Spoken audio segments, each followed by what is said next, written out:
Europe 1, 8h28. Adréa Mutuelle, protection santé des particuliers et des entreprises. Adréa Mutuelle, essentiel et complémentaire, vous présente la morale de l'info. Thomas Soto. La morale de l'info, Raphaël Antoven. Bonjour Raphaël. Bonjour Thomas. De Giscard à Hollande en passant par Sarkozy, la crise de la fonction présidentielle n'aura eu qu'une seule origine, le refus des présidents successifs d'incarner la place du sacré dans la société. Ça, c'est Patrick Buisson qui l'écrit dans son livre « La cause du peuple ». Oui, la thèse de Buisson, c'est que, sous le double effet de l'individualisme et du matérialisme, les hommes politiques, en général, assoiffés de l'ère du temps, ont renoncé à ce qu'il appelle l'armature symbolique, protocolaire et rituelle du pouvoir pour devenir des gens comme tout le monde. Seulement, dit-il, à l'inverse des élites qui veulent dépoussiérer le pouvoir, qui trouvent ça sympa, le peuple français, lui, continue d'appeler de ses voeux un homme providentiel et majestueux.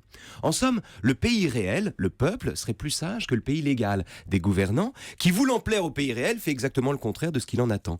Et c'est par ce malentendu que Buisson explique la dégradation, comme il l'appelle, de la fonction présidentielle. Alors ça, il n'est pas le premier à le dire, ça se défend d'ailleurs, non ? Oui, ça se défend, mais je crois qu'il se trompe.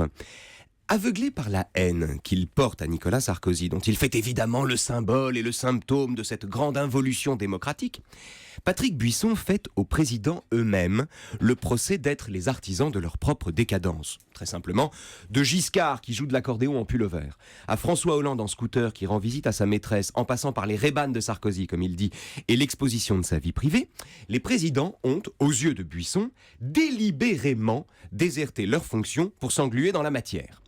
Or, ce que Buisson ne voit pas, c'est que les comportements qu'il déplore renseignent sur la force de la démocratie et non pas sur sa faiblesse. Excusez-moi, mais c'est bizarre ce que vous dites. En quoi la profonde normalité de nos présidents, Raphaël, que Buisson regrette tellement, prouve-t-elle la force de notre démocratie ? Mais Thomas, c'est quand le pouvoir est illégitime ou arbitraire qu'il a besoin d'être majestueux et pompeux.